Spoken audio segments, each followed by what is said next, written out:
Nichée dans une rue discrète de Bondy, banlieue de la région parisienne, une synagogue sous haute sécurité.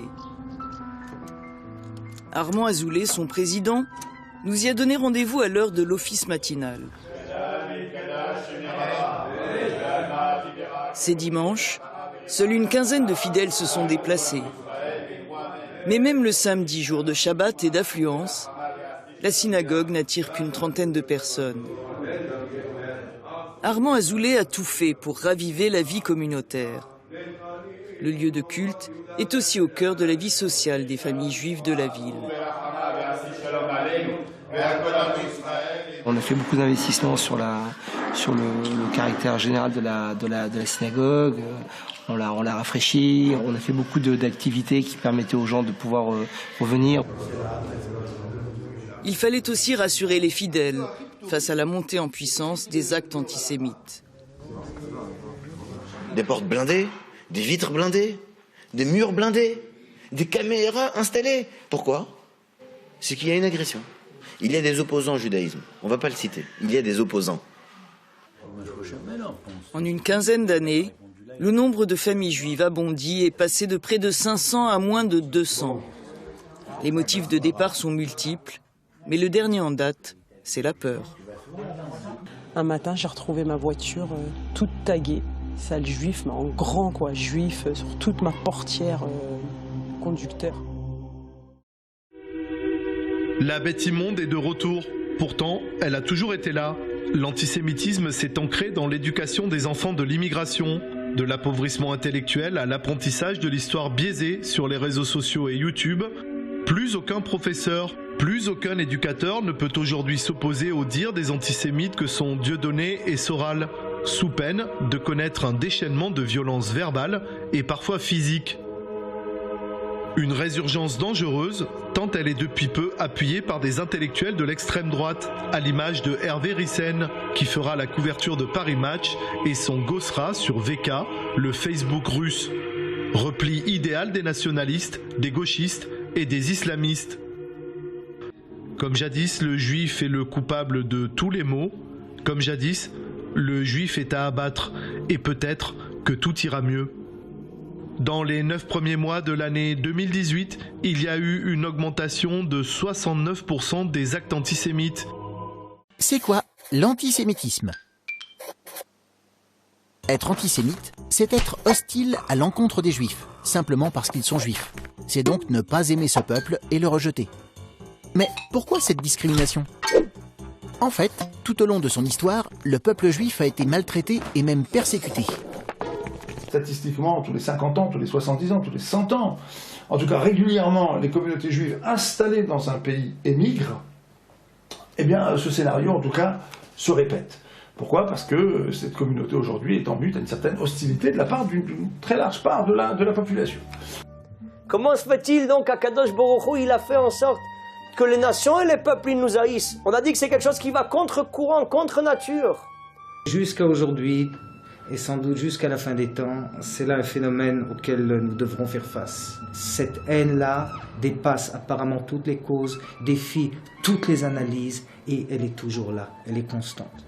3500 ans de souffrance, d'oppression. Nous n'avons pas la prétention d'expliquer totalement les raisons de l'antisémitisme. Nous n'avons pas la prétention d'expliquer totalement et complètement la raison des décrets divins. Nous n'avons que des modules de lecture. Chaque fois qu'on a vécu dans les ghettos, au Mela, on était entre nous, on vivait, comme avait dit Mizrov de Bilam, qu'il a dit que c'était ça la force du peuple juif. Yashav ou Bagoim lo Yitrashav. C'était un peuple là-bas qui il s'assoit tout seul. C'était un peuple solitaire et solidaire. Ils ne sont pas mélangés avec les nations, avec les peuples. Ils vivent en repli communautaire.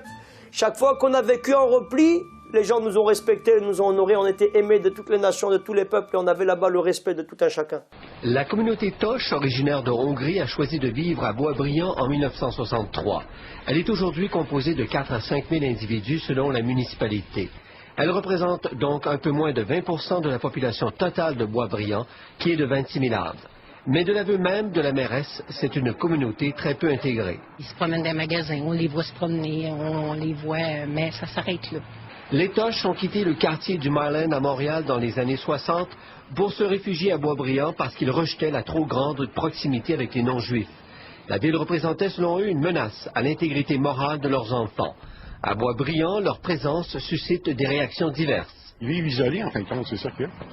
Mais ils se servent de tout ce qu'il y a alentour pour les accommoder, par exemple. En 1999, leur quartier était le théâtre d'un important raid de la GRC dans le cadre d'une fraude fiscale en rapport avec ses collèges rabbiniques. Chaque fois qu'on a voulu se mélanger, sortir en ville nouvelle, qu'on a voulu partir, s'émanciper, arriver avec ce courant de la Haskalah qui a détruit le peuple juif et qui a détruit le judaïsme, qui sont venus avec des nouvelles idées modernes, qui voulaient troquer le patrimoine plurimillénaire de nos ancêtres, contre toutes sortes de supercheries, de tarboulottes et de ch'touillottes qu'ils ont voulu troquer contre ce patrimoine tellement magnifique de la Torah et des mitzvot. C'est là qu'a commencé l'antisémitisme. Samedi 27 octobre, une attaque dégueulasse, un attentat odieux, un attentat antisémite ou plutôt judéophobe, un militant apparemment d'extrême droite américaine, suprémaciste blanc, mais peu importe, c'est avant tout un militant anti-juif. Pour moi, les anti-juifs de droite, de gauche ou islamistes, ça reste la même chose. Que ça soit rouge, brun ou vert, c'est de l'antisémitisme, ou plutôt c'est de la judéophobie. Apparemment, pour lui, c'est les juifs qui feraient venir les musulmans et les arabes. On croit rêver. Les théoriciens du complot ne s'embarrassent d'aucune contradiction. Ambiguïté également en Hongrie, avec son sulfureux président Viktor Orban. Le leader d'extrême droite est en guerre contre le milliardaire juif George Soros, accusé selon lui de favoriser l'arrivée de migrants en Europe. La lutte est ouverte depuis que George Soros a placé un socialiste à la tête des forces pro-immigration. Il mène la liste des partis pro-immigration. Orban a lancé une campagne très virulente contre Soros depuis plusieurs années. Donc ça justifie l'antisémitisme. Ça justifie l'antisémitisme. Tout contre Soros. À tout, Soros, y compris l'antisémitisme. Mais il n'y a aucun antisémitisme. Mais c'est incroyable ce que vous dites. Ça justifie tout. On a le droit de critiquer. Tout, y compris l'antisémitisme. On a le droit de combattre Soros. Vous l'avez dit. On a le droit. Mais c'est vous qui me le faites dire. Mais non, vous l'avez dit, c'est pas moi qui l'ai dit. Je dis qu'il faut combattre Soros avec tous les moyens. Y compris l'antisémitisme. Soros, lui, y compris l'antisémitisme. Soros, lui, détruit les pays d'Europe. Y compris l'antisémitisme. Il met son argent au service y compris l'antisémitisme. Mais il n'y a aucun antisémitisme. Ah ben voilà, très bien. Attaquer Soros, ce n'est pas de l'antisémitisme, c'est attaquer quelqu'un qui veut détruire les nations européennes. Et il a raison de l'attaquer. Le racisme d'État, c'est les réfugiés, les sans-papiers, les contrôles aux faciès, les crimes policiers, etc. Le racisme tel qu'il se développe contre les Roms, contre les Arabes, contre les musulmans, est à l'évidence un racisme politique. Quand j'entends ces discours qui discriminent et qui alimentent la haine de certains contre d'autres, ça vient de l'État, ça me rappelle les pogroms. L'antiracisme politique, c'est la lutte contre un racisme d'État, c'est-à-dire un racisme structurel organisé par l'État. Vous savez, j'interviens dans les écoles assez régulièrement avec un programme qu'on a monté il y a 14 ans qui s'appelle Coexiste, qui est un programme de déconstruction des préjugés. Et on intervient dans toutes les classes, de la 4e à la 1re, pour essayer de s'attaquer à ces stéréotypes, à ces préjugés, ces représentations que peuvent avoir des élèves à l'égard des juifs, mais pas seulement, aussi à l'égard des musulmans, des arabes, des noirs ou même des français. Le problème numéro 1 en France, c'est l'islam politique. Plus que le terrorisme, plus que le djihadisme. Parce que l'islam politique, il est rampant. On a le droit d'être tout à fait musulman et même pratiquant, comme l'imam Chalgoumi. Ce qu'on n'a pas le droit, c'est de penser que les lois du Coran, ou les lois de la Bible, ou les lois de qui que ce soit, sont supérieures aux lois de la loi publique. Oui, il faut accueillir les réfugiés qui meurent aujourd'hui en Méditerranée. L'Europe a besoin de migrants. Elle en a besoin de façon vitale pour payer les retraites de ceux qui travaillent. Les accueillir n'est ni un fardeau ni une invasion. C'est une obligation juridique et un devoir moral. La magie du problème de l'immigration est simple. À partir du moment où on accepte qu'on est un territoire d'immigration, on prend à bras-le-corps aussi bien les moments extraordinaires que nous donne l'immigration, parce que le métissage est quelque chose de très beau. Ça fait des décennies qu'il ne cesse de nous encourager à accueillir toujours plus d'immigrés. Ce sont toujours les mêmes, les Raphaël Glucksmann, son père André Glucksmann, les Jacques Attali, les Bernard Kouchner, les Laurent Fabius, les Bernard-Henri Lévy, etc. Alors il n'y a pas que eux, je le répète. Le judaïsme est la locomotive de ce grand projet mondialiste. Ils veulent instaurer partout sur la Terre des démocraties parlementaires, multiculturelles, multiraciales, qui garantissent la pérennité de leur pouvoir. Environ 100 000 sans-papiers qui travaillent en ce moment.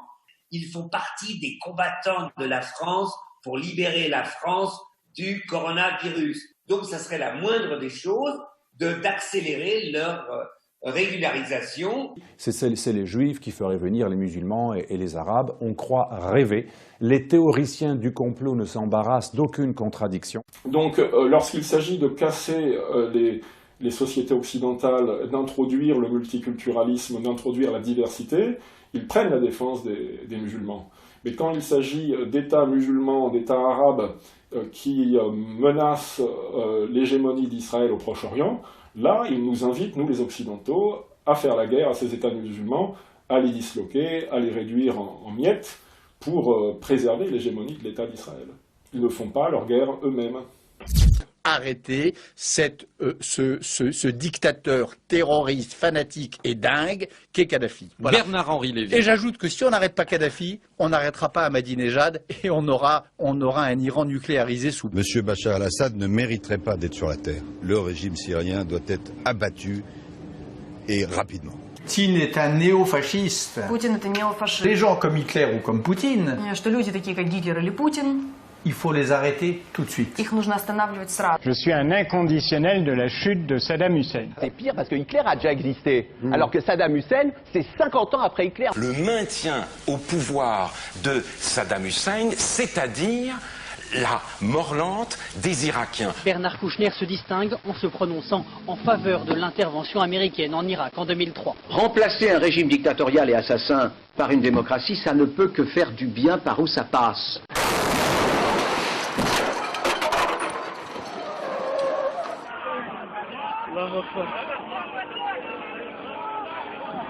Détruire les nations, toujours être là où on peut faire tomber les frontières pour pousser au métissage et et porter atteinte à l'unité ethnico-religieuse des peuples et des nations pour les rendre plus perméables à la domination de nomades prédateurs ou de nomades parasites. Nous sommes toujours en train d'aller guerroyer à droite, à gauche pour des intérêts qui ne sont pas les nôtres. Voilà, ce sont les intérêts du mondialisme, ce sont les intérêts de cette petite élite cosmopolite hors sol qui a un projet qui est très clair, c'est celui de détruire tous les États-nations ethniquement homogènes et de les remplacer par des sociétés multiculturelles. The thing that makes Judaism dangerous to everybody, to every race, to every nation, to every idea, is that we smash things that aren't true. We don't believe in the boundaries of nation-state. We don't believe in the ideas of these individual gods that protect individual groups of people. These are all artificial constructions, and Judaism really teaches us how to see that. In a sense, our detractors have us right, in that we are a corrosive force. We're breaking down the false gods of all nations and all people because they're not real. And that's very upsetting to people. Pourquoi est-ce qu'on irait faire la guerre au profit d'Israël, qui n'a de cesse de nous attaquer, notamment à travers le cinéma? On le voit, tous les films anti-chrétiens sont des films réalisés par des juifs. La plupart du temps, j'ai fait un documentaire de 2 heures sur le sujet, je sais de quoi je parle. Prenez tous ces films qui font l'apologie du métissage, l'apologie de la diversité, l'apologie de l'homosexualité, l'apologie de la destruction de la famille patriarcale, ce sont toujours des films qui sont réalisés par des juifs, dans leur immense majorité. Pourquoi est-ce qu'on irait défendre ces gens-là? Leur objectif est eschatologique, c'est une guerre de religion. Ils veulent unifier la Terre, ils nous le disent, ils nous le répètent, unifier la Terre, parvenir à édifier un gouvernement mondial. Et à ce moment-là, quand toutes les identités auront disparu, quand toutes les races auront disparu, quand les religions elles-mêmes auront disparu, ou se seront mélangées, quand le grand mélange, si vous voulez, se sera opéré, eh bien, les Juifs qui auront conservé leur identité, leur race, leur langue, leur culture, seront à ce moment-là reconnus comme le peuple élu de Dieu.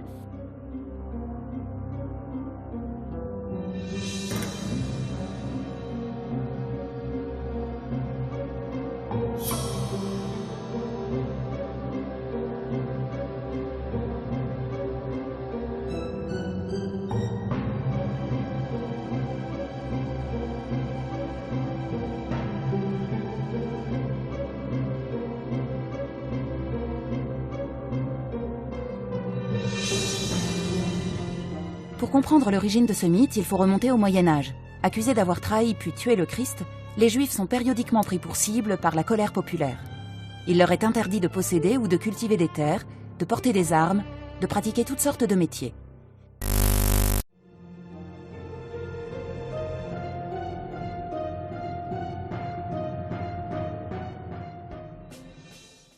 En même temps, dans les images d'échelle sociale produites par les chrétiens, les Juifs figurent toujours aux plus mauvaises places. Sous les ordres religieux ou politiques, sous les moines et les femmes, on les représente au plus bas. Pourtant, ce sont bel et bien eux qui tiennent en grande partie les rênes de l'économie.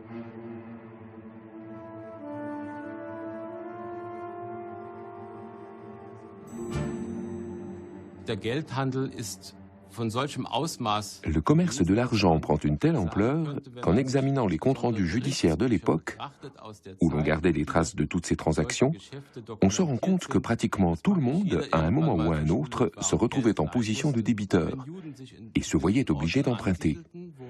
Quand les Juifs s'installaient quelque part, on fixait souvent le taux maximum qu'ils pouvaient exiger de leurs débiteurs. Il peut nous sembler aujourd'hui vertigineux, car on parle d'un taux d'intérêt pouvant aller parfois jusqu'à 43,3% par an. Mais il faut savoir que le risque pour les prêteurs juifs était énorme. Certains usuriers juifs connaîtront une telle réussite que les rabbins eux-mêmes tenteront d'imposer des règles sur ces prêts d'argent. Peut-être sentaient-ils déjà un danger. À Strasbourg, l'histoire a retenu le nom d'un banquier en particulier. Wiefelin le Rouge, comme il est appelé dans les documents de l'époque, était devenu, à notre connaissance, le banquier le plus important du Moyen-Âge. Wiefelin est très influent à la cour de Baudouin, où il fréquente tous les ministres des Finances, juifs comme lui, et qui tiennent en hébreu les comptes de l'archevêque.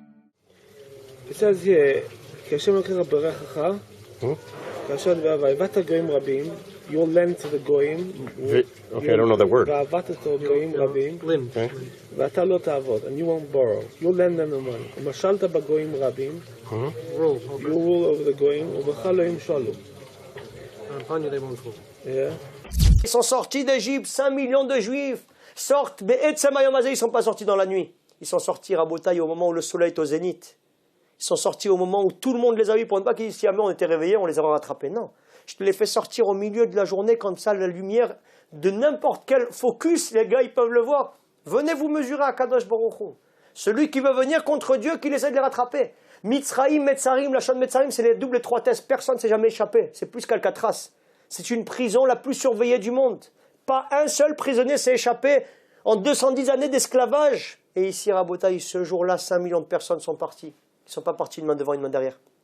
Les Égyptiens sont venus les supplier de prendre tout l'or, tout l'argent, tous les diamants, toutes les matières précieuses. Rabotaï, les maîtres sont en train de courir après les esclaves, pas pour les rattraper, pour leur dire de sortir encore plus vite, parce qu'ils en ont marre de se recevoir sur la tête très hafaras avec toutes les macotes qu'ils ont reçues, et ils sont en train de les supplier de prendre... Attendez, vous avez oublié cette lampe d'Aladin et tout ça, vous avez oublié cette théière de qualité supérieure et cette montre là-bas, Cartier, Santos et tout. Tu dis comment c'est possible, Rabotaï? Mais qu'est-ce que c'est ces Juifs? Ils sont complètement fous. Les Égyptiens sont venus courir après leurs esclaves pour les supplier de sortir d'Égypte et de leur couvrir de toutes les richesses. Matzachen ben Hashem, Matzachen ben Adam. À partir du moment où on a trouvé grâce aux yeux d'Akadosh Baruch Hu, on a trouvé grâce aux yeux des hommes. Anachnu ma'aminim bene ma'aminim, ve'en lanu al mi leishan el alavinu sheba shamayim. Si quelqu'un il est conscient qu'Akadosh Baruch Hu c'est le patron, quand les Bnei Israël ont réaffirmé la souveraineté de Dieu, qu'ils ont réaffirmé que c'était les enfants d'Akadosh Baruch Hu. Alors de la même façon que Yosef Hatzadik et ses frères qui étaient honorés, nous aussi on a été honorés. Je dis, Baba, tu prends un billet d'avion, tu prends 10 000 euros et tu vas, en cash, et tu vas. Parce qu'il va falloir arroser pour débloquer la marchandise. Il m'a dit, je suis paralysé, je suis paniqué. On fait un business ensemble, il n'y a pas de problème, il y a beaucoup d'argent. Mais il faut qu'il y ait la confiance, il n'y a pas la confiance. Maintenant, je ne peux pas travailler avec toi. Mais tu vas gagner, je vais gagner. Non, je me sens mal maintenant. J'ai vu des comptes bizarres, j'ai vu des trucs. Toi, tu me dis que je ne peux pas te payer. Toi, tu t'achètes une Aston Martin tous les 2 ans. Il y a un malaise là. Non, mais tu comprends, c'est une question de compte, tu comprends rien, t'es pas comptable. Je suis pas comptable, mais je le sens que tu me voles. C'est pas normal. Paro, il doit la reconnaissance éternelle au peuple juif parce que c'est Yosef Hatzadik, leur ancêtre, qui l'a parachuté à la superpuissance économique mondiale. Comment tu peux t'en prendre à eux? Le Chafetz Chaim, qui avait prévu Beruach Kodsho avant même l'accession au pouvoir de Hitler, il avait dit que il y avait de la Shoah qui allait arriver, Rahman al-Islam. Les gens l'ont pris pour un fou et pour un illuminé. Nous qui sommes les patrons des banques et de la finance et de l'art et des dessins et de toutes les choses qu'il y a là-bas en Allemagne, qui pourra nous faire sortir? Qui pourra se toucher un cheveu, Bichlal, de nous? Ah, Botaï. Monsieur Strauss-Kahn. Il était une fois DSK après l'affaire du Sofitel. Le 4 septembre 2011, Dominique Strauss-Kahn est de retour à Paris. Il vient d'être blanchi par la justice américaine des accusations de viol. Les poursuites au civil ont été abandonnées en échange d'une transaction financière. Dominique Strauss-Kahn aurait alors proposé ses services à de grandes banques françaises. Mais l'affaire du Carlton éclate et met un frein à ses nouvelles ambitions. À Lille, DSK est poursuivi pour proxénétisme aggravé. Il croise alors le chemin d'un homme qui, pense-t-il, va l'aider à se relever. Thierry Lehne et DSK créent une société financière et promettent de brasser des milliards. Désormais associés, les deux hommes affichent une ambition sans limite. Leur objectif, lever près de 2 milliards d'euros en Chine, en Russie et en Amérique du Sud. La presse s'emballe. Le journal Le Monde s'exclame « Investissez DSK ». Et Thierry Lehne annonce déjà plusieurs centaines de millions de dollars collectés. C'est une manipulation qu'on appelle le pump and dump dans le métier. Ceux qui ont vu Le Loup de Wall Street connaissent ce procédé. En fait, vous prenez des actions et vous construisez une belle histoire autour. Et vous faites grimper artificiellement la valeur des actions pour convaincre les particuliers d'investir. Ça monte à 10, à 20, à 30, ça monte à 500. Et après, vous vendez tout. Et les investisseurs se réveillent et se demandent « Mais pourquoi mon action a-t-elle perdu 90% ?» Selon Christopher Cruden, Thierry Lehne a fait monter artificiellement le cours des actions de l'une de ses filiales. Quand elles sont au plus haut, il les revend et empoche les gains. En tout, 8 millions d'euros. C'est la technique du pump and dump. Il s'agit d'une fraude financière. Thierry Lehne a 2 pays, la France et Israël. Notre enquête nous mène à Tel Aviv. Dans un quartier huppé de la ville, les tours You, dessinées par Stark. Thierry Lehne y possède un appartement au 23e étage. Une vaste demeure comme celle-ci. 800 mètres carrés, avec une vue circulaire sur Tel Aviv. D'une valeur de 8 millions d'euros, c'est l'un des appartements les plus chers de la ville. Thierry Lehne aime le faste. À l'été 2014, la situation financière de LSK est catastrophique. Pourtant, les deux associés vont démarcher de nouveaux actionnaires. À Marseille, nous avons retrouvé un couple de retraités qui a tout misé et tout perdu. Au Luxembourg, 156 créanciers réclament leur argent auprès du tribunal de commerce. Du modeste retraité qui a placé 3 135 € au millionnaire qui a investi près de 8 millions d'euros. Le 23 octobre 2014, Thierry Lehne est retrouvé mort au pied de la tour You. D'après la police, il se serait suicidé en sautant de son appartement du 23e étage. Le lendemain de sa mort, Thierry Lehne est enterré au Mont des Repos, à Jérusalem. En fait, le seul moyen d'y arriver, c'est de toujours solliciter de nouveaux investisseurs, parce que c'est avec l'argent de ces nouveaux investisseurs que vous allez dédommager les premiers, ou rembourser les premiers. C'est ce que faisait Thierry Lehne ?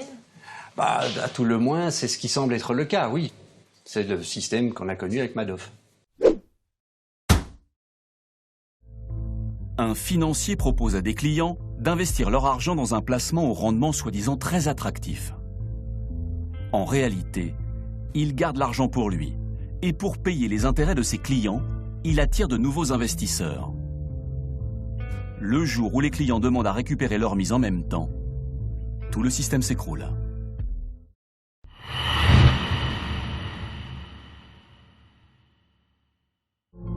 Marc Toiti, se rappelle un épisode dans le bureau de Thierry Lenne.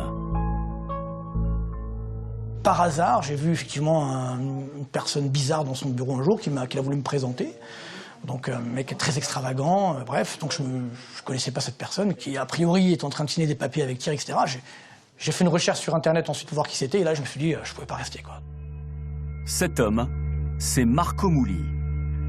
Voici l'une des rares photos du personnage. Il possède un appartement avenue Georges Mandel, près du Trocadéro, l'un des quartiers les plus chers de Paris. À l'époque, il vient d'être mis en examen pour escroquerie dans l'affaire de la taxe carbone, dite l'arnaque du siècle. En enquêtant sur sa fortune cachée, la justice découvre que Marco Mouli a octroyé un prêt de 4 millions d'euros à Thierry Lenne. Pourrait-il s'agir d'une opération de blanchiment d'argent ?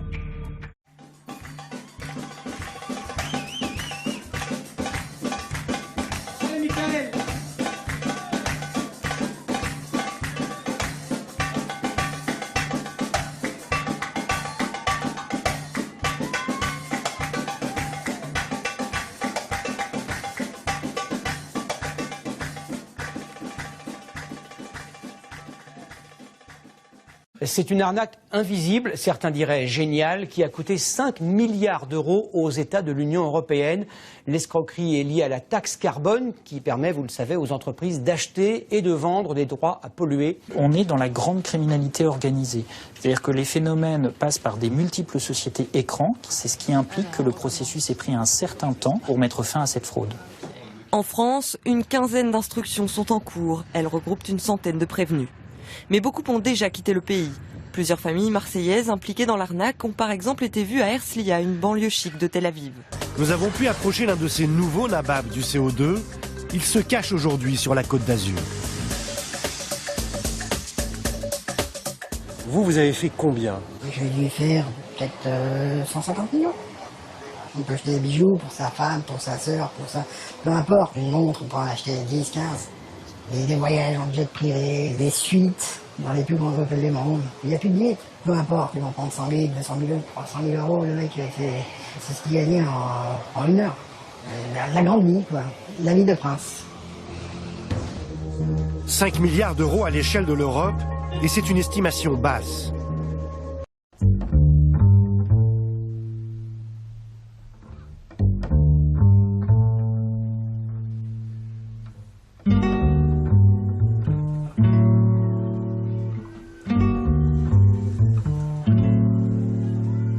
L'affaire dite du CO2 en France est la plus grande escroquerie que le pays ait jamais connue de son histoire. Et de cette situation, un argent dérobé avec une certaine maestria, il faut bien le reconnaître, a ensuite coulé le sang.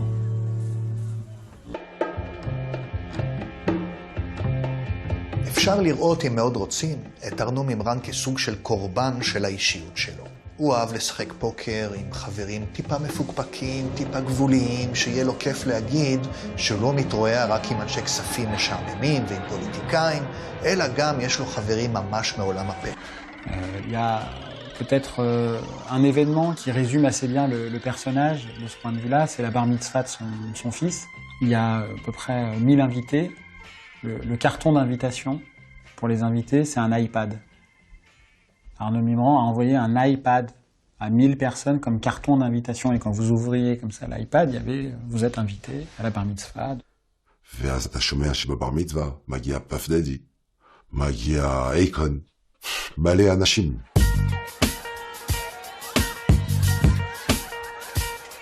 On a des photos comme ça, Arnaud Mimran avec Puff Daddy ou Akon, pareil Williams, le mannequin Bar Raffaelli.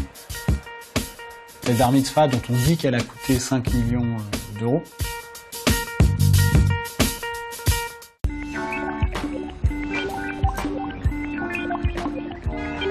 כי הם טסו, ארנו מימרן, מרקו מולי, סמי סויד, בלאס וגאס, כמה ימים, ארנו ארגן, ג'ט פרטי. Mimran promet à Souyed de lui prendre une grande partie de son argent, de l'investir en bourse. Alors on parle de 40, 50, 60 millions d'euros, avec un retour sur investissement important. Et en plus, ça va permettre de blanchir l'argent du CO2. Arnaud Memran a proposé à Samy d'investir une somme moyennant bénéfice. Samy, je suis sûr et certain qu'il a vu que le côté positif sur Arnaud Memran.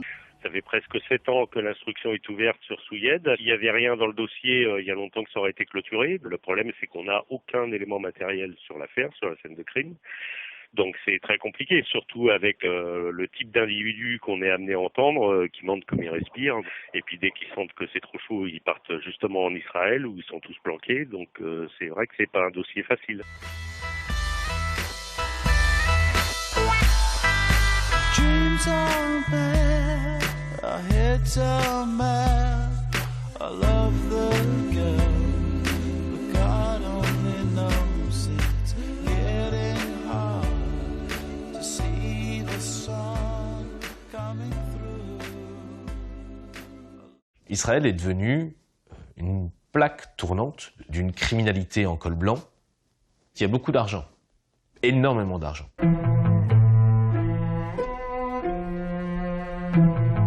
Israël et les Israéliens souffrent de l'explosion de l'immobilier israélien, c'est aussi parce que beaucoup de juifs français sont venus avec de l'argent blanchi et qu'ils ont acheté de l'immobilier en Israël. C'est une vraie question économique qui se pose, parce qu'on parle de milliards d'euros et qu'on parle de l'économie israélienne qui a été transformée de ce fait. Il n'y a même pas d'inculpation dans ces dossiers. La justice française, les fonctionnaires de police ont considéré qu'il s'agissait de règlements de compte entre des voyous. C'est toute la même crapulerie. Cyril Mouly, c'est un escroc. Souilled, c'est un escroc. Mouly, c'est un escroc. Ce sont tous des escrocs. Donc ils ont généré du pognon, ça a fait des envieux, ils se sont fait buter. Voilà, enfin c'est dans l'ordre des choses. Et ça continuera, ils retrouveront une autre escroquerie, c'est dans les gènes.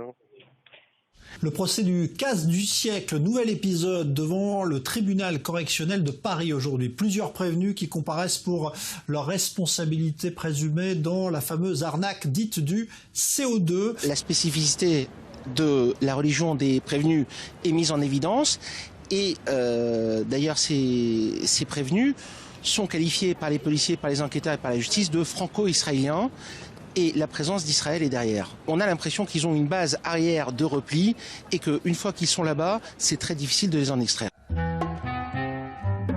אין ספק שארנו מימרן בכל השיחות הפרטיות שלו תמיד יזרוק שמות של אנשים מפורסמים שהוא מכיר.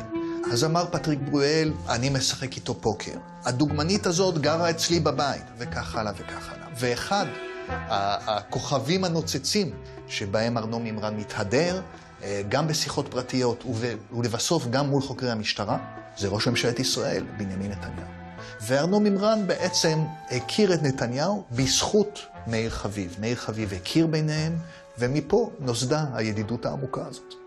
מאיר חביב הוא חבר האספה הלאומית, הוא הנציג בעצם של הצרפתים שמחוץ לצרפת. בנימין נתניהו התגייס כדי שמאיר חביב ייבחר, וקרא לצרפתים בישראל להצביע בשבילו, מה שאכן קרה, והוא נבחר לאספה הלאומית. אוקיי, אפשר? כן. Je connais Meir Haviv beaucoup d'années. Meir est un bon ami de moi, un bon ami d'Israël. הוא נלחם למען ישראל בכל פורום. הוא גם עזר לי במהלך השנים להדק את יחסי ישראל-צרפת. אני חושב שהגיע הזמן עכשיו לחזק את מאיר. merci monsieur le premier ministre. תודה אדוני ראש הממשלה. תודה רבה. לבנימין נתניהו רשימת תורמים ארוכה, שם אחד מתוכה הוא ארנו מימרן, מיליארדר יהודי צרפתי, המואשם בגניבת כמעט 300 מיליון יורו מהאיחוד האירופי, בפרשה המכונה העוקץ של המאה. Il y avait des Porsche, il y avait des Hummer, il y avait des Lamborghini, il y avait M. Sakoun, il s'était fait faire l'Aston Martin. Il a commandé le même modèle que James Bond. Nous enlevait la folie des montres. Des montres à 100 000 euros, des Cartier, des Rolex. Toute la haine des nations, elle est motivée, elle émane uniquement de l'attachement d'Israël pour les valeurs spirituelles. Uniquement ça, et rien d'autre. C'est pas qu'on a une tronche qui leur revient pas, c'est faux. On peut avoir un nez comme ça ou comme ça, tout ça c'est du Baudelaire, c'est du vent. La haine d'un goy envers un juif, c'est quand il le voit être attaché à ces valeurs spirituelles. Toute la haine antisémite, toute la sinat Israël, elle est basée que sur une seule et unique chose.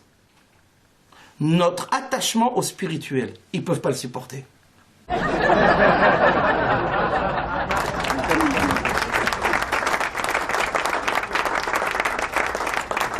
Est-ce que vous reviennent aussi sur les préjugés plus anciens, sur l'argent, sur le pouvoir comment vous déconstruisez ça? Bien sûr, cette association qui existe parfois entre les Juifs ont plus d'argent ou sont plus attirés par l'argent que les autres, ou les Juifs contrôlent les médias, ou les Juifs contrôlent le pouvoir politique. On travaille pour les déconstruire, on explique comment ces préjugés-là se sont construits dans la société, dans l'histoire, et on essaye avec les élèves de leur faire prendre conscience de leurs propres contradictions, et que ce n'est pas parce qu'on est juif qu'on aime plus l'argent que quelqu'un qui ne n'est pas juif, ou que lorsqu'on est juif, on a plus facilement accès au monde politique ou aux médias. Ça n'a pas de sens, et donc c'est ces contradictions-là qu'on essaye de travailler avec les élèves. L'argent gouverne le monde. Personne n'en possède davantage que l'investisseur financier BlackRock. La société dispose de plus de 6 000 milliards de dollars d'actifs. Ils proviennent majoritairement de gros investisseurs, mais aussi de millions de petits épargnants. Lorsqu'on brasse autant d'argent, on peut influencer des entreprises, des politiciens et même des États. Avec quelles conséquences pour nous tous ? Pourquoi en sait-on aussi peu sur le plus grand des géants de la finance mondiale ?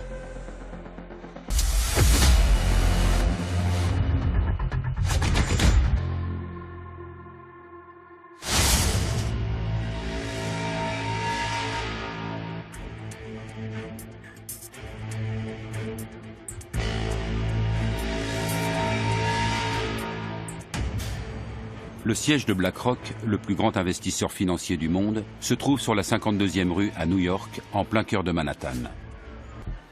À la tête de la société, Lawrence D. Fink, surnommé Larry. C'est le gestionnaire d'actifs le plus puissant du monde. Ses 14 500 employés brassent plus de 6 000 milliards de dollars. Aucune autre société au monde ne gère autant d'argent.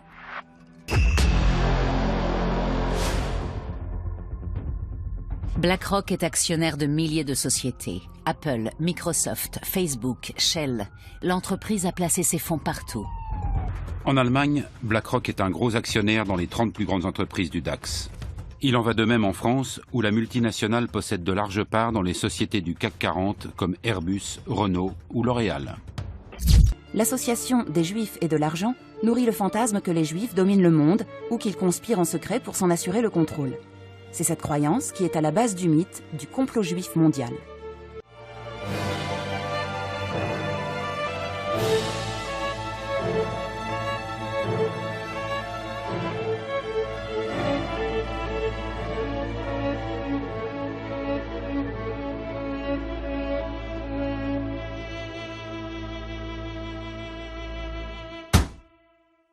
Ceux qui sont capables de générer des richesses peut-être plus facilement que les autres, eh bien, ce sont, pas toujours, mais ce sont souvent des gens issus du judaïsme. Oh, you'd rather have it down at the bank where the Jewish guys can leer at it? Yeah, right. Money! Woo! It is disgusting. It is disgusting. And now, in the economic crisis, you want to know how serious Jews and money is? Jews are money. Is that what you want? But somebody's losing money. It's not a bad thing, you know, to...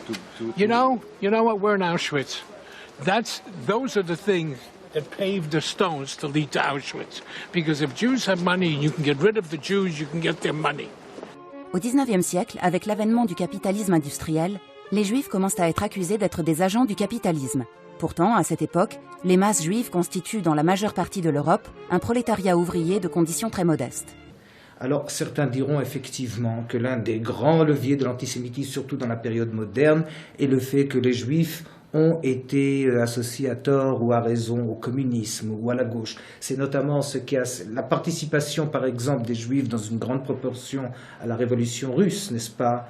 Et le fait qu'ils adhéraient souvent dans un grand nombre dans des différents partis communistes, comme en Allemagne ou ailleurs, n'est-ce pas ? C'est cela qui a servi, par exemple, d'argument au fascisme, au nazisme et à Hitler pour dire que les Juifs étaient l'ennemi de l'humanité. Aux deux à la fois, que les Juifs ici sont associés au capitalisme, que les Juifs ici sont associés au communisme.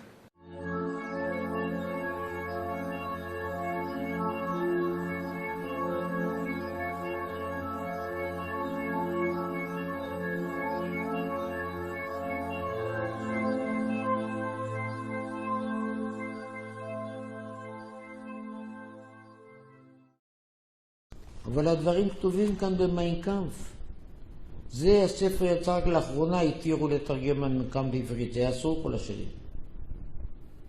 אבל יש לי תרגום קודם יותר שיד ושם תרגם קטעים, להם היה מותר. היטלר טוען בספר שלו שהיהודים הם קומוניסטים. הם עשו את המהפכה ברוסיה. הם הרגו שם 30 מיליון רוסים, את כל האינטליגנציה, בצורה אכזרית ונוראה. ואת זה הם רוצים לעשות לכל העולם. הארץ הבאה בתור זה גרמניה. הם הקימו את המפלגה הקומוניסטית והסוציאליסטית הגרמנית, וזה נכון. אם אנחנו לא נתגבר עליהם עכשיו, הם יחסלו אותנו וישחטו גם כאן 20 מיליון איש את כל האינטליגנציה. וככה הם הלכו מארץ לארץ. כשבסופו של דבר האינטליגנטים היחידים, החכמים היחידים, יהיו רק היהודים. והוא חוזר על זה הרבה פעמים, שלא תהיה טעות. והוא צודק. את המהפכה ברוסיה עשו היהודים. את הצבא הרוסי בנה טרוצקי, שהיה גאון עצום. בתמונה של פוליט ביורו הראשון, זה כמו הממשלה ברוסיה, מתוך 13 חברים, 6 יהודים. מי הקים את הקג"ב? לפני כן קראו לו NKVD. יהודים. אם כן הדברים כתובים מפורש. הוא לא שנא את היהודים בגלל שיש להם פאות. הוא לא שנא אותם בגלל שהם שומרים מצוות. בגלל שהם קומוניסטים. Решение о национализации этой библиотеки было принято советским правительством, первым советским правительством, и членами его являлись примерно на 80-85% евреи. Но они же, руководствуясь ложными идеологическими соображениями, шли тогда на аресты и репрессии и иудеев, и православных, и представителей других конфессий, мусульман. Они всех гребли под одну гребенку. И вот эти идеологические шоры и ложные идеологические установки, они, слава Богу, рухнули.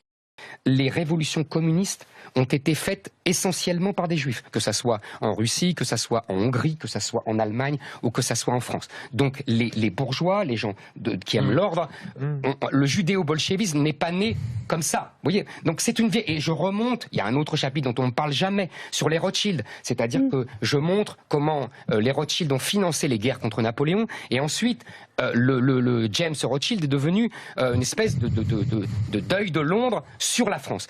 הרסו את כל הערכים, הרעילו את כל הספרות והתיאטרון. מי זה אותם יהודים שומרי תורה ומצוות? הרעילו את התיאטרון הגרמני. מתוך 9 עיתונים גדולים בגרמניה, 7 היו של יהודים.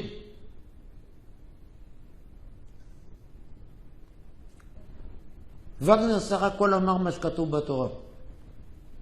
שיהודי זה יהודי, גם הוא מתחפש. אתם, הוא כותב, אנשים רחמנים. אנחנו אנשים אכזריים. אתם הורסים לנו את התרבות. כן, ככה כותב וגנר.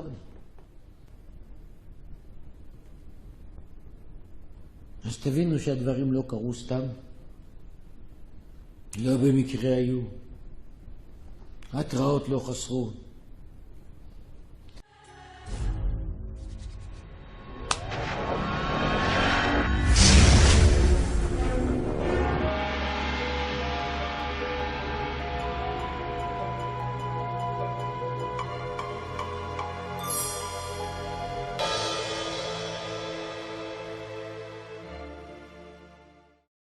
They need that long nails, that size, and my little finger thick.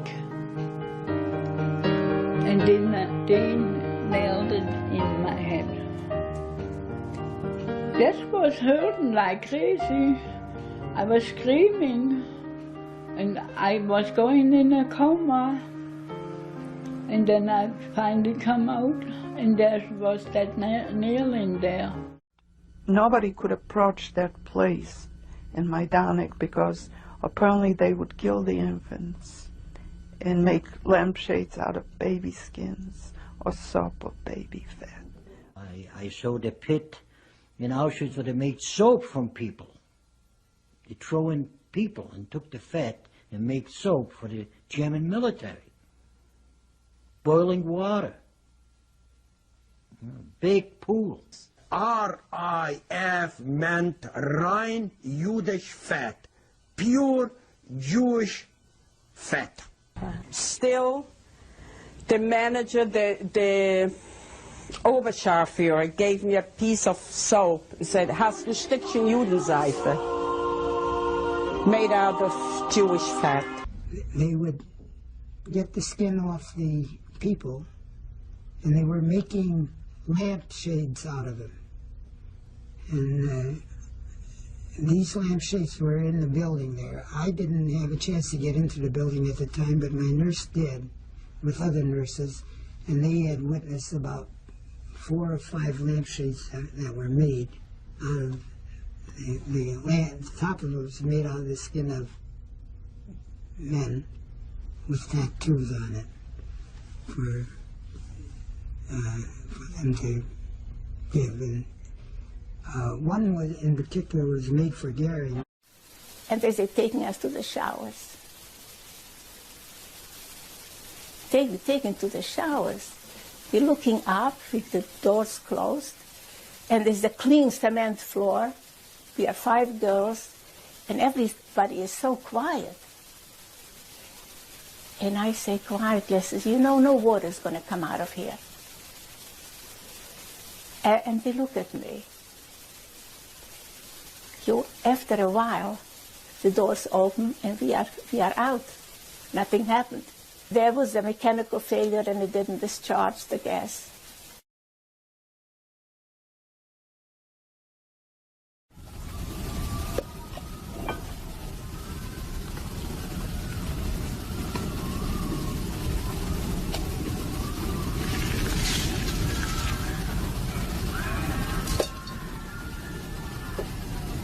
There was a mechanical failure and it didn't discharge the gas.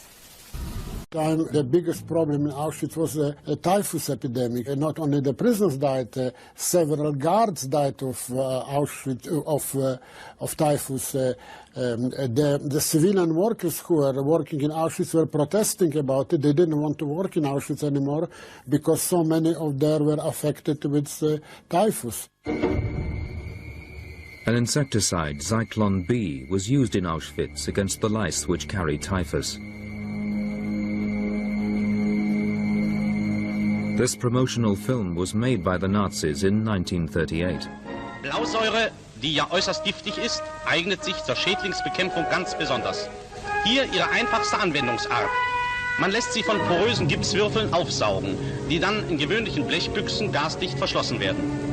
Mit Blausäure durchgast man größte Betriebe ohne jede Gefahr für Mensch und Material. Gas! Gas! Herman Rosenblatt received international attention for his story about being a hungry little boy in a Nazi concentration camp who was thrown apples every day by a little girl on the other side of the fence.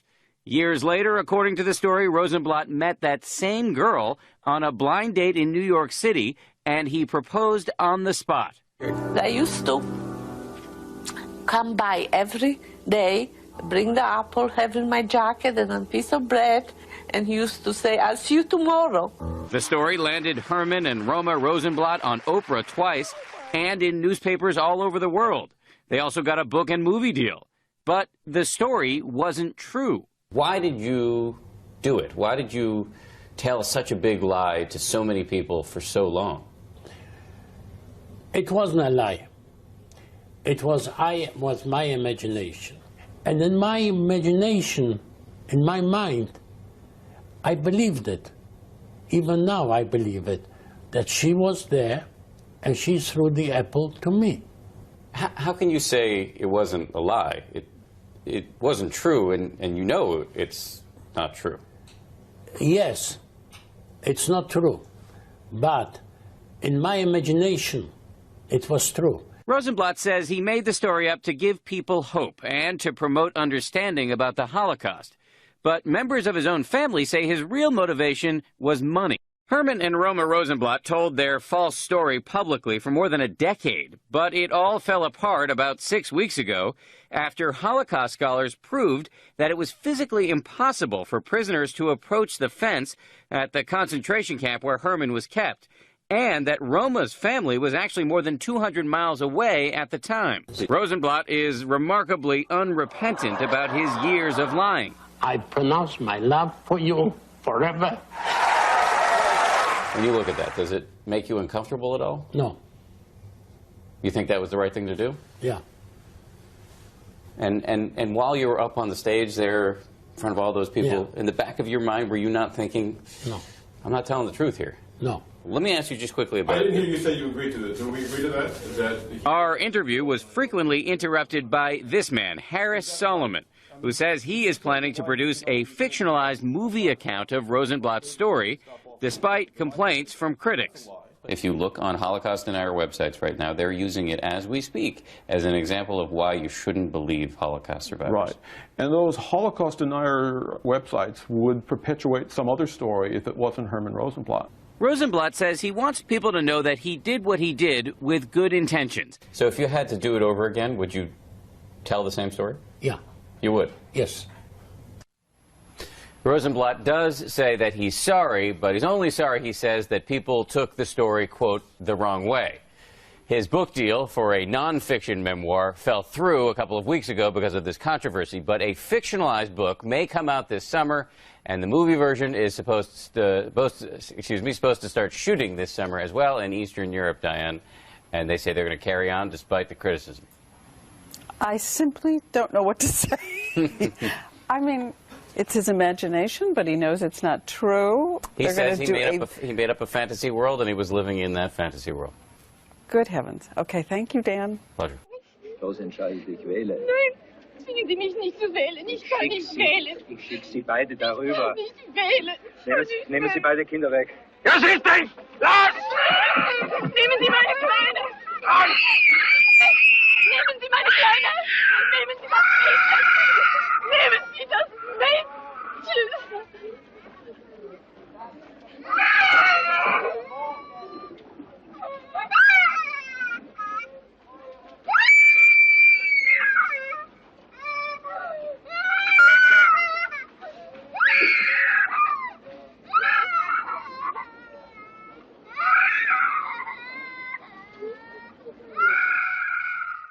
C'est un film coup de poing qui a reçu le Grand Prix du jury à Cannes, le Golden Globe du meilleur film étranger, qui est nommé aux Oscars dans la catégorie meilleur film étranger. Et ce film déchaîne une vague d'antisémitisme en Hongrie. Beaucoup de citoyens hongrois parlent de propagande juive, propagande juive, propagande juive. Sur les réseaux sociaux, ils qualifient le film de holomaku, de blague juive, ou parlent même de science-fiction.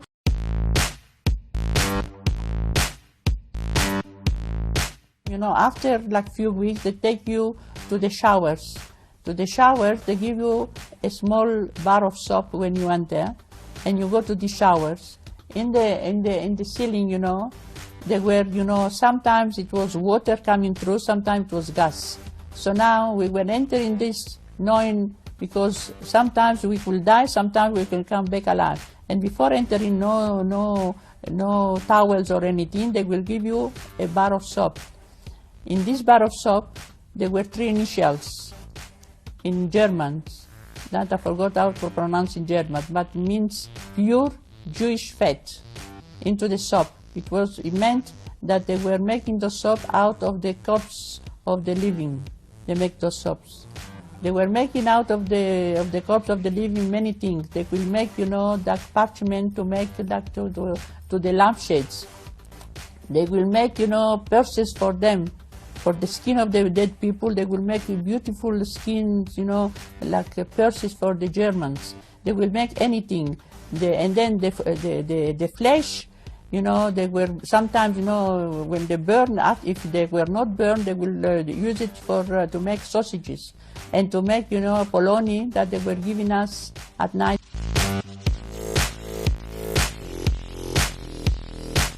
It's not true, but in my imagination, it was true. It was true. In my imagination, it was true. True. True. C'est qui Hitler? Adolf Hitler est un dictateur qui a dirigé l'Allemagne de 1933 à 1945. Il y fait régner la terreur en emprisonnant ceux qui s'opposent à ses idées. Et il est responsable de la mort de près de 6 millions de juifs en Europe pendant la Seconde Guerre mondiale. Et après, vous vendez tout. Pour Hitler, l'Europe ne devrait être peuplée que de personnes blanches, blondes, aux yeux clairs. Des êtres supérieurs aux autres, selon ses idées racistes. Comme il considère les juifs nuisibles et inférieurs, il décide de tous les envoyer dans des camps pour les tuer. Un véritable génocide. Les survivants des camps témoignent et le monde entier se rend compte des crimes abominables qu'Hitler a commis. Tu te poses des questions? Nous, on y répond. Si il y a des blogs qui, de manière récurrente, propagent la haine antisémite, propagent la haine du juif, ou propagent une haine homophobe ou une haine raciste, ces auteurs-là ne peuvent pas continuer à s'exprimer indéfiniment. C'est un problème. La justice française rend son verdict. Elle impose le blocage du site xénophobe à plusieurs opérateurs Internet français. Après un âpre combat, l'avocat du CRIF va s'expliquer sans filtre devant notre caméra. L'antisémitisme est hélas un cancer très ancien, mais la haine antisémite, c'est toujours cette haine du juif pour ce qu'il représente de manière vraie ou supposée, et cette haine de manière, j'ai envie de dire ancestrale, c'est toujours la même. Combattre ce cancer qu'est l'antisémitisme, mais je dois dire aussi ce deuxième cancer qu'est le racisme. The goal of the day is to teach people how to edit in Wikipedia, which is the #1 source of information today in the world. As a way of example, if someone searches the Gaza flotilla, we want to be there. We want to be the guys who influence what is written there, how it's written, and to ensure that it's balanced and Zionist in nature. For example, one day Sima's deputy is sending me a photo, just a photo in WhatsApp. It's written "Boycott Israel" on a billboard.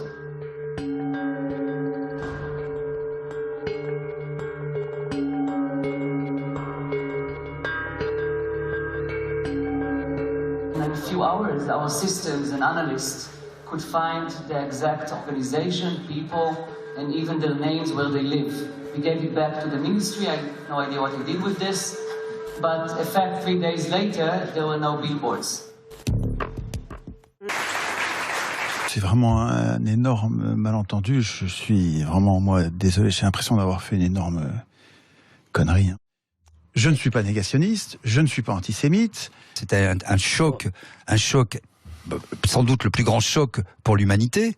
Et d'une certaine manière, en répondant « je sais pas », ben vous remettez tout ça en cause. C'est ça qu'on vous reproche, en fait. Je l'entends et je me désole d'avoir donné l'impression de faire partie de ces gens-là, parce que j'en fais pas partie du tout. Je ne suis pas du tout, mais pas le moins du monde négationniste. Pas du tout. Je suis pas du tout antisémite et rien de ce que je dis n'est antisémite. Donc quand il me traite d'antisémite... Vous pouvez pas dire rien de ce que vous dites. Il y a beaucoup de gens, moi je vous dis, je reçois des tonnes de messages d'amis qui sont tout à fait de bonne foi. Non, rien de ce que je dis n'est antisémite. Si, je ne suis pas antisémite.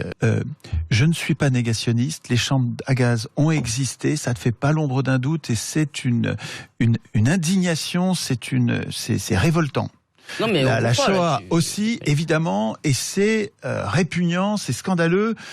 Ce que je voudrais essayer de vous faire comprendre, c'est qu'il y a une utilisation en quelque sorte frauduleuse de la liberté d'expression. Encore une fois, je vous demande de vous poser la question. Vous dites, on n'a qu'à soumettre cela au doute. On n'a qu'à... non, je crois que nous avons beaucoup de choses à débattre dans le débat public. Or, il doit y avoir, pour qu'il y ait un monde commun, il doit quand même y avoir un noyau dur de faits sur lesquels nous n'allons pas revenir tous les matins. Parce que sinon, on ne peut pas les enseigner dans les écoles. Sinon, donc, encore une fois, je vous le dis, quand des gens mettent en doute l'existence des chambres à gaz, ça n'est jamais dans un souci de vérité. C'est toujours dans un souci de désigner les Juifs comme un groupe maléfique exerçant une puissance occulte fondée sur un mensonge, car en plus ils se serviraient de leur malheur en faisant commerce. Non, je n'organiserai pas un débat avec des négationnistes sur un plateau de télévision ou dans le journal que je dirige, non. Il ne faut pas les traiter comme des interlocuteurs légitimes et mettre leur billevesée à égalité avec des travaux sérieux produits selon des méthodes scientifiques. Qui décide de cela? Chaque patron de médias. Je ne sache pas que le fait qu'il n'y ait pas tous les 4 matins des gens qui puissent venir dire à la télé, je crois que les chambres à gaz n'ont pas existé parce que Monsieur Machin a dit qu'il était à Birkenau de tel mois à tel mois et en fait il n'y était pas parce que, si vous voulez, en fait ces gens-là, dans leur folie obsessionnelle de prouver quelque chose, de prouver que tout ça est un mensonge, cherche une incohérence dans un petit détail, enfin des trucs vraiment sordines. Mais on voit bien qu'ils ne sont pas animés par cela. Ils sont animés par le souci de montrer que tout ça est un gigantesque bobard et qu'on vit dans la 4e dimension, en quelque sorte. Donc, est-ce qu'on doit parler avec des gens qui pensent qu'on vit dans la 4e dimension? Que vous comprenez que vos paroles étaient une épouvantable connerie. Mais de là à me faire passer pour un nazi, c'est quand même déconnant. Oui, vous n'êtes certainement pas un nazi, mais vous avez dit des choses négationnistes, même si vous ne l'êtes pas. Je ne vous essentialise pas. Étienne Chouard, ça sera le mot de la fin. Il vous reste 1 minute. Moi, je voudrais demander pardon pour cette énorme maladresse qui fait croire que je pense quelque chose que je ne pense pas. Je ne suis pas négationniste, je ne suis pas antisémite. Je travaille pour l'émancipation des peuples par eux-mêmes, pour éviter toute forme de tyrannie. Et il me semble que c'est ça l'essentiel. Je demande pardon à tous ceux qui me soutiennent et que je mets dans l'embarras à cause de cette maladresse. Je suis vraiment désolé. Voilà, ce qui est fait est fait. Mais disons-le à la face du monde. Sans les Juifs de France, la France ne serait plus la France. Juifs de France, sans vous, la France n'est plus la France. Sans les Juifs de France, la France n'est plus la France. Nous avons besoin de vous. Juifs de France sont plus que jamais les Français à l'avant-garde de la République. Je suis inconditionnellement attaché à Israël. Je suis un ami inconditionnel d'Israël. Permettez-moi de commencer par citer le prophète Isaïe, il y a 2600 ans. Pour l'amour de Sion, je ne me tairai point. Pour l'amour de Jérusalem, je ne prendrai point de repos. Je propose 1. L'expulsion immédiate des islamistes étrangers condamnés. 2. La déchéance de nationalité pour les binationaux. Parce que la judéité, c'est pas un habit, c'est une lumière. Tu la contiens, elle émane de toi. Maintenant, quand toi, tu prends sur toi d'être un vrai sale juif, oui, les goïms, ils te voient comme un bon juif. Moi, je rentre dans le train, je vous dis la vérité, hein, c'est un truc bizarre. Tu rentres dans le train, les gens islamiques disent, asseyez-vous, monsieur. Non, j'ai ma place. Non, mais je vous prends la valise. Le gars, il te dit ça. Je sais pas si vous... C'est bizarre, non? Genre, ils ont... si c'est vous qui le dites. Ah non, votre billet, non, c'est bon, c'est pour le contrôle. C'est bizarre, hein. Le douanier, il dit, en Amérique. Ouais. Welcome. You are a rabbi. Sorry. Allez, poussez-vous, genre, sortez de la file. Pourquoi il fait le caveux?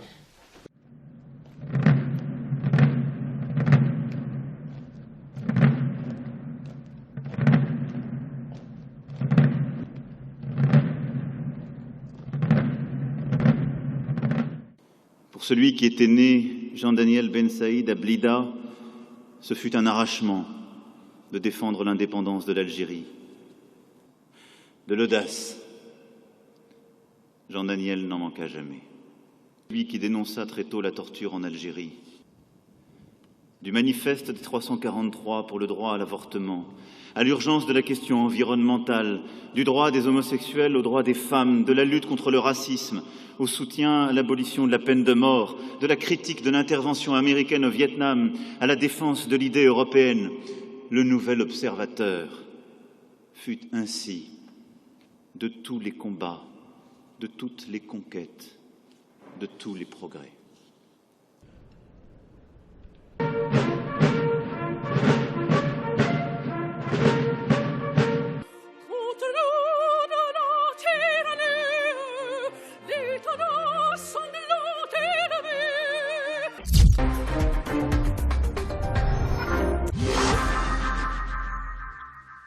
C'est avec une immense joie que je laisse Monsieur le Premier ministre, Édouard Philippe, remettre le Grand Prix Ilan Halimi. Hier soir à Paris, dans une ambiance solennelle, entre les sourires, l'hommage à Ilan Halimi. Une récompense nationale décernée à des collégiens de Dijon pour leur action contre le racisme et l'antisémitisme. C'est une espèce de virus menaçant, toujours présent, qui ne disparaît jamais et qui à certains moments, comme une fièvre, réapparaît. People say Jews are too powerful, we're too strong, we're too rich, we control the media, we have too much this, we have too much that. And we often apologetically deny our strength and our power. Don't do that. Don't do that. We have earned the right to influence public debate. We have earned the right to be heard. We have contributed disproportionately to the success of this country. Never, ever apologize for using our strength and our influence in the interest of peace. And if you need a biblical source for it, just remember the psalmist who said, Hashem owes li'amo yitain. God will give the Jewish people strength, owes. And then, only then, Hashem yivarech et amo b'shalom. Only then will God give the Jewish people peace.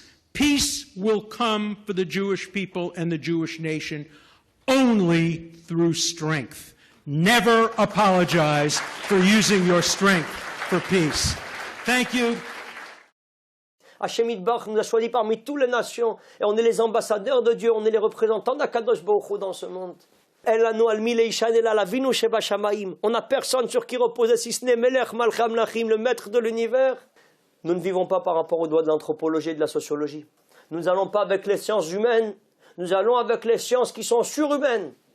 On va avec l'axiome qui est marqué dans la Torah Kedoshah, Matzachen bene Hashem, Matzachen bene Adam. Si tu trouves grâce aux yeux d'Akadosh Baruch Hu, tu fais la Torah et les mitzvot, tu es fier de ton héritage, tu es fier d'être le Ben Torah et le Ben Mener, le fils d'Akadosh Baruch Hu. Alors à ce moment-là, les nations et les peuples, tu vas trouver grâce à leurs yeux. Mais si jamais tu renonces au principe directeur de ta conscience pour t'attirer les faveurs des autres, tu ne trouves pas grâce aux yeux d'Hachem, tu ne peux pas trouver grâce aux yeux des hommes. Akadosh Baruch Hu, c'est le patron, Rabotai. C'est lui qui dirige tout. Personne ne peut nous toucher si jamais Akadosh Baruch Hu n'a pas décidé. C'est que derrière cet écran de la haine, alors il y a un projet, il y a autre chose. Donc fondamentalement, quand il y a une crise d'antisémitisme, qu'est-ce qui se passe? Qu'est-ce qu'il nous dit ici le Rambam, ici dans une Chotagne, ici sous les yeux? Qu'est-ce qu'il dit le Rambam ici? Rambam, il dit, quand il y a une crise, le juif il est questionné sur son identité. Où il en est? Où il en est par rapport à sa synagogue, où il en est par rapport à son Beth Midrash, où il en est par rapport à sa Torah, où il en est par rapport à son Shabbat, où il en est par rapport à sa Tzniut, par rapport à sa Kashrut, par rapport aux 613 mitzvot, où il en est. Nous, on a 3300 ans de recul. L'antisémitisme, c'est un cadeau qu'Akadosh Baruch Hu, il a donné au clan d'Israël pour ne pas qu'on se perde parmi les nations et les peuples. Mais qu'est-ce que c'est ces juifs? Ils sont complètement fous. Si jamais, Rabotai, quand les Bnei Israël, ils avaient voulu aller vers les nations et les peuples pour se convertir et pour s'assimiler, on nous aurait accueillis à bras ouverts. Vous ne seriez pas derrière votre écran aujourd'hui pour regarder ce shiur de Torah. On aurait tous été des goïms, on se serait assimilés, on se serait perdus parmi les nations et les peuples. Mais Akadosh Baruch Hu, par une grande miséricorde et par amour pour nous, parce qu'on est ses enfants et qu'il nous aime plus que tout au monde, il a changé le cœur des nations pour dire vous êtes des juifs. Vous êtes des Bnei Israël, vous êtes les enfants d'Akadosh Baruch Hu, et vous n'avez pas le droit de vous pervertir et de vous compromettre et de perdre votre identité éternelle d'être les enfants de Melech Malchei Amlachim. Les forces du mal, elles sont générées en Italie. Le Vatican et toute la Avodah Zara, ils sont en Italie. Vous savez que comment ça s'appelle, les ustensiles du Beth Amikdash, une partie des ustensiles, ils sont cachés dans les caves du Vatican. Les écrits, des écrits du Rambam, du Harizal, etc., ils sont là-bas dans la bibliothèque du Vatican. Ils ont tout caché, les trucs, les secrets de la Torah. Quartier de Mea Shearim, dit des 100 portes, dans le nord de Jérusalem. C'est dans ce sanctuaire ultra-orthodoxe que nous retrouvons un ancien membre d'une organisation caritative chrétienne. Nous étions là, dans cet immeuble. On a travaillé pendant 3 ans et demi ici. Mais l'aventure humanitaire de ce travailleur social qui a officié dans le monde entier s'est mal terminée ici.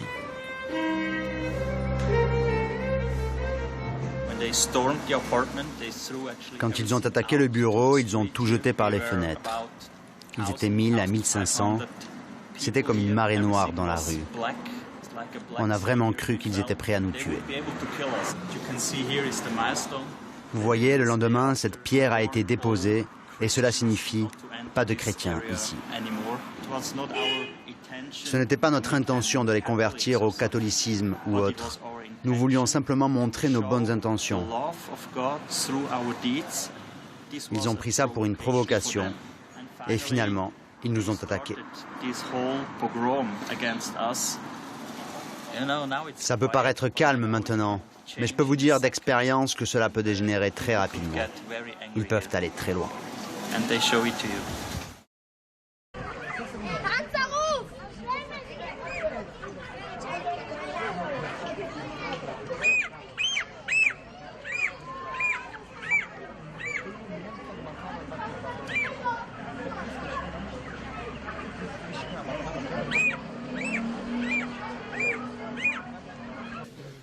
C'est que le nazi, c'est l'antithèse du juif.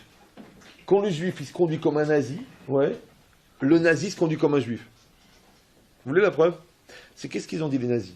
Les juifs sont un peuple cruel, qui cherche la destruction, qui met du sang dans les matzot, qui est hégémonique, qui veut envahir le monde, ouais, et qui ne pense qu'à l'argent. Ouais. Mais qu'est-ce qu'ils ont fait pendant la guerre, eux? Ils ont envahi le monde, ils ont fait des massacres d'une cruauté incroyable, et ils ont spolié, ils ont volé jusqu'aux morts, ils ont déterré les morts pour aller prendre les dents. Donc en vérité, les juifs, d'après la définition du nazi, c'est qui? C'est les nazis. Les nazis sont les juifs d'après la définition qu'ils ont du juif. Pourquoi? Parce que sachez un grand secret, c'est que quand quelqu'un te reproche quelque chose, souvent ce qui se reproche à lui, te le reproche à toi. Nazi! Nazi!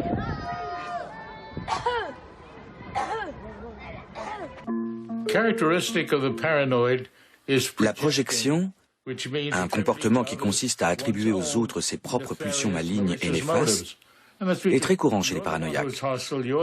C'est vous qui êtes hostile, c'est vous qui êtes malhonnête, c'est vous qui êtes négligé, etc.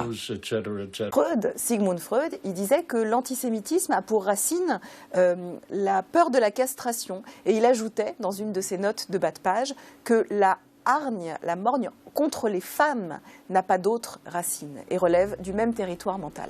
Très souvent, l'antisémite, c'est quelqu'un qui est comme un intégriste de l'intégrité. Il voudrait que dans sa vie, il n'y ait pas de faille. Et quand surgit une faille, eh bien, tout à coup, le juif devient le nom de ce qui le met en faillite, le nom de ce qui ne lui permet pas d'être intégralement lui-même. C'est bien souvent ce qu'on retrouve dans la rhétorique antisémite.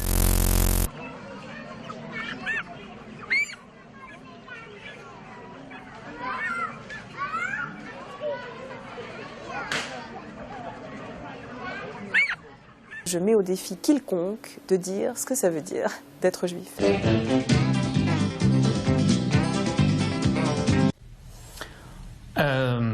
Ça commence pas à sentir mauvais. Ça fait déjà longtemps que ça se sent très mauvais.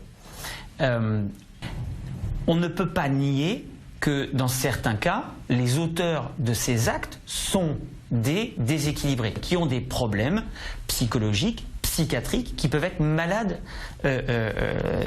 psychiatriquement, mais ça n'enlève rien au caractère antisémite de leur action. Il n'est pas nécessaire d'être juif pour être victime de l'antisémitisme. Il suffit d'être désigné comme tel, en vertu de critères, de la forme du nez au patronyme de son employeur, qui sont eux-mêmes une création de l'antisémite. Donc si je vous suis, l'antisémitisme n'a pas besoin du judaïsme en quelque pas sorte. Plus que la jalousie n'a besoin de la culpabilité du conjoint, ou que l'homophobie n'a besoin de l'homosexualité pour traiter n'importe qui de pédé. Ce sont des passions autonomes. Le réel ne les intéresse pas, le soupçon leur suffit. N'importe qui fait l'affaire. Ce qui a le double avantage d'étendre au monde entier le régime de la suspicion, tout en réduisant le judaïsme à la seule idée qu'on s'en fait. Si le juif n'existait pas, l'antisémite l'inventerait. La morale de l'info, Raphaël Antoven, c'est tous les matins à 7h25 sur Europe 1. À demain matin, Raphaël. Demain.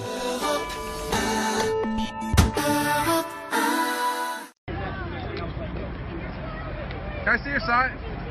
I like it. Can I see the other side too? White man against Trump. That's awesome. Are you white? Are you white? I just gotta stand in solidarity with my people. Are you white? Are you sure you're not Jewish? Are you Jewish? You're Jewish, aren't you? It's the same thing. It's not the same thing. Jews aren't white. I read it on the forward that Jews aren't white. Oh, that's true. Yeah, right? So why are you saying that? You're saying that's racist, isn't it? Embarrassing. What? You're saying no more whites or whatever, and you're not white. I didn't say anything like that. Well, let me see the sign. Let's see what it says again. Right hand. You're Jewish and you're holding that sign. Nice typical tricks there. Get over yourself. Typical tricks there, Shlomo. La faiblesse excite la haine. S'en prendre à des juifs, lorsqu'on est nazi ou lorsqu'on est djihadiste d'ailleurs, c'est la certitude que son crime sera à peu près impuni. Parce qu'on s'en prend au maillon faible en fait de la société.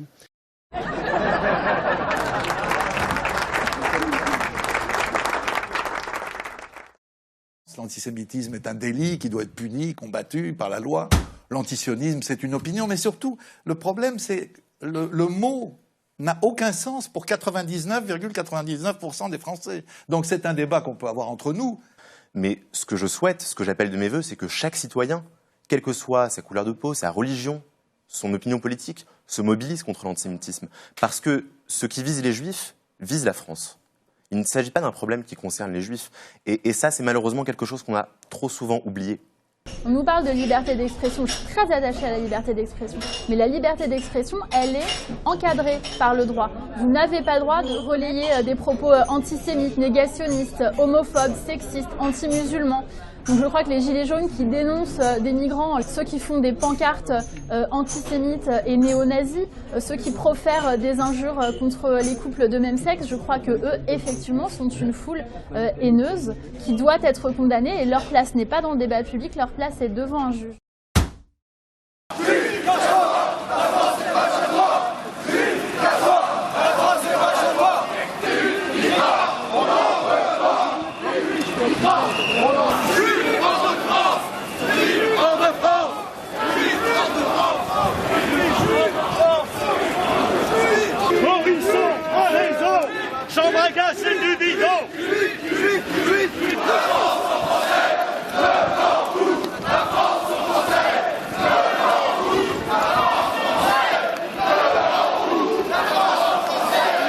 Talmud steht geschrieben, wenn der Messias wiederkommt, werden alle Sklaven. Il est écrit dans le Talmud qu'à l'arrivée du Messie, tout le monde sera esclave des Israélites. What's written in the Zohar? What's written that all the humankind will want to be a servant for the Jewish people. Okay. Because they're going to see what is the meaning of the Jewish person who is making all the Torah mitzvot, and you like bring all the light to the world. Say, hey, you learn Torah. We do what you need. It's going to be a world peace. Okay, why can't I film that? Hold on. Just film them. Yeah, I know, but why can't I film that? כי רציתי להגיד לך בינינו. אתה חושב שהגויים יהיו עבדים של היהודים יום אחד? אמורים להיות. אוקיי, מה זאת אומרת, כאילו, אמורים להיות? לפי מה שכתוב בתורה, הגויים אמורים להיות העבדים שלנו. אוקיי, אתה חושב שזה באמת יהיה? כאילו מן אללה. האם אתה מאמין שהגויים יהיו עבדים של היהודים יום אחד? כן, זה כתוב בתורה. אוקיי, ומה זה אומר? בתורה אני מאמין. כן? ומה כתוב? כתוב בפירוש שהגויים יהיו עבדים שלנו? כן. שאחרי ביאת המשיח, אני אומר, כתוב אחרי ביאת המשיח, אני לא יכול להביא את הפסוק המדויק, אבל כתוב שאחרי ביאת המשיח יהיה מלחמה מאוד מאוד גדולה, ובסופו של דבר כן, הגויים יהיו עבדים של היהודים במשך תקופה. טוב, אני לא עוד פעם להביא את המספר המדויק, על כל יהודי אמור להיות 800 או יותר עבדים. מרות שליליים, יכול להיות גם משהו שהוא חיובי, אתה יודע, משהו שהעבד עושה והאדון עושה ועדיין נשארים בוא נגיד עם אהבה אחד לשני. הוא מקבל את שלו והוא מקבל את שלו. אני לא יודע אם העבדים האלה יקבלו בעתיד שכר או לא שכר, אבל...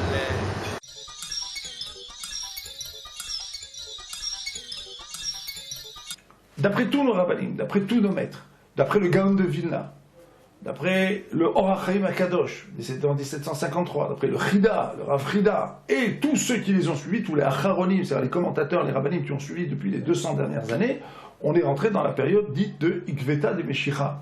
C'est une période qui précède la venue du Mashiach. Donc une période de très très grand désordre dans lesquels se produisent une série de phénomènes dont l'antisémitisme fait partie. C'est-à-dire que ça fait partie des prophéties de la fin des temps. Les prophéties de nos prophètes se réalisent les unes après les autres. Nous sommes le peuple et la génération de la délivrance. Nous allons gagner, nous gagnons déjà.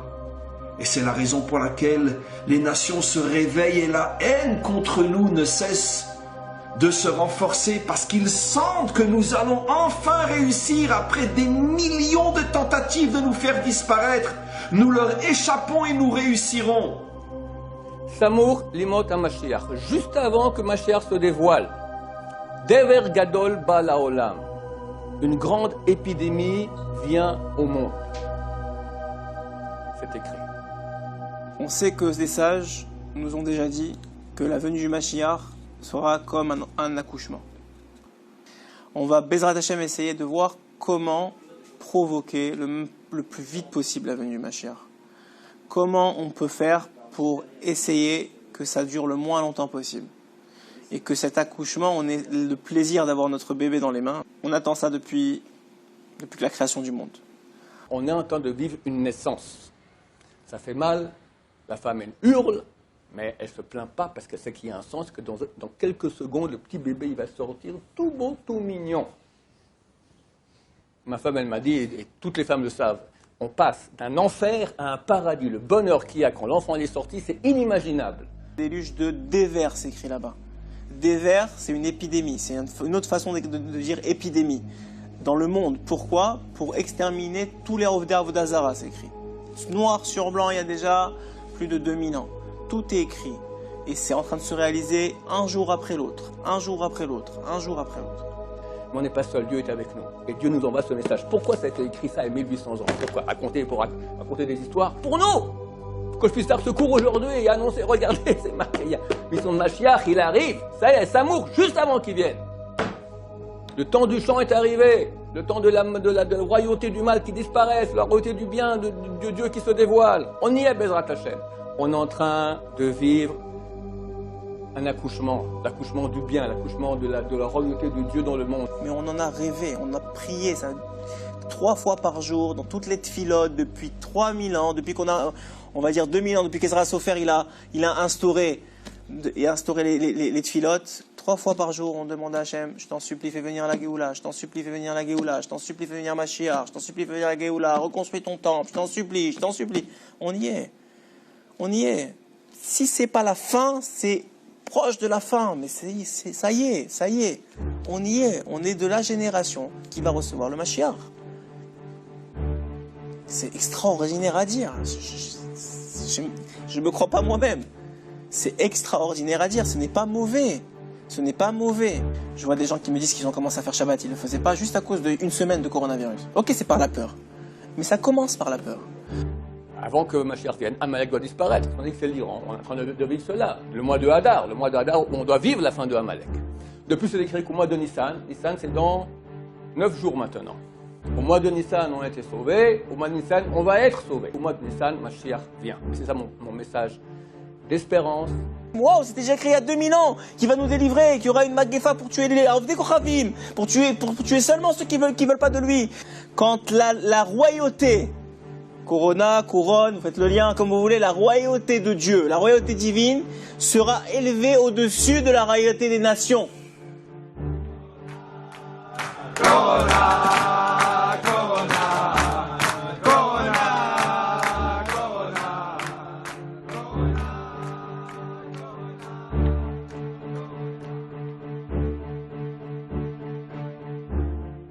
Mais qu'est-ce que c'est ces juifs? Ils sont complètement fous. Tous ensemble, chrétiens, musulmans, bouddhistes, hindouistes, jaunes, noirs, rouges, blancs, tous ensemble nous ferons cette grande ronde autour de la terre pour fêter la libération de l'homme, pour fêter la victoire de l'homme. Et nous, peuple juif, tous ensemble ici à Jérusalem, nous aurons enfin réalisé notre mission, celle que le Maître du monde nous a confiée. En Angleterre, les Juifs doivent coudre les tables de la loi sur leurs vêtements. En France, c'est un disque ou une rouelle rouge et blanche, parfois jaune, que les Juifs doivent porter sur l'avant et l'arrière de leurs vêtements. Le Saint-Empire romain germanique fait exception. On ne demande pas aux Juifs de porter la rouelle, par contre, on leur demande de porter un pileus cornutus, un chapeau pointu, comme ils ont l'habitude de le faire dans la région.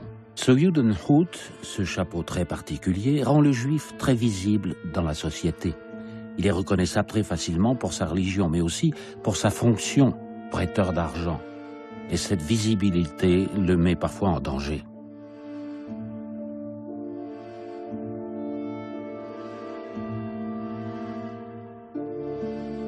En 1242, en France, Louis IX, plus connu sous le nom de Saint-Louis, ordonne un auto-da-fé. Sur une place publique de Paris, 24 grandes charrettes de Talmud sont brûlées. En 1286, le pape Honorius IV confirme l'ordre de brûler tous les livres du Talmud. En 1290, le roi Édouard Ier expulse définitivement tous les Juifs d'Angleterre. En 1306, on les chasse de France. Grégoire IX, l'initiateur de l'Inquisition, s'était plaint déjà du fait que les Juifs avaient une vie trop belle dans l'Empire germanique. Le Saint-Empire romain germanique, où les Juifs ne sont pas chassés, où il n'y a pas d'auto-da-fé, mais où les temps changent aussi. Après avoir polémiqué longuement contre les Juifs et contre l'exégèse qu'ils leur prêtent, après les avoir traités d'orgueilleux sur de nombreuses pages, Luther, dans son traité de 1543, Les Juifs et leurs mensonges, en vient à prôner un certain nombre de mesures extrêmement sévères. Tout d'abord, que l'on mette le feu à leurs synagogues ou à leurs écoles, et ce qui ne peut pas brûler, qu'on le recouvre de terre. Par ailleurs, que l'on enlève tous les livres de prière qu'ils possèdent, ainsi que les commentaires et le Talmud, afin que l'hérésie qu'ils y pratiquent, les mensonges, les blasphèmes qu'ils sont enseignés, soient enlevés. Qu'on interdise à leurs rabbins, sous peine d'être frappés dans leur corps et dans leur vie, de continuer à enseigner. Qu'on leur interdise l'usure et qu'on prenne tous leurs biens et tous leurs bijoux. À Colmar, sur la collégiale Saint-Martin, il y a une gargouille que l'on remarque à peine. Mais à y regarder de plus près, c'est une truie. Et des Juifs, avec leurs chapeaux pointus, y sont accrochés. Ils se nourrissent de ce qui pour eux est un animal interdit. C'est une véritable provocation pour la communauté juive dont le quartier était situé juste en face de cette truie aux Juifs, cette Judensau que l'on retrouve souvent dans les villes rhénanes. Un peu plus loin, c'est encore plus explicite. Le Juif se nourrit directement des excréments du diable.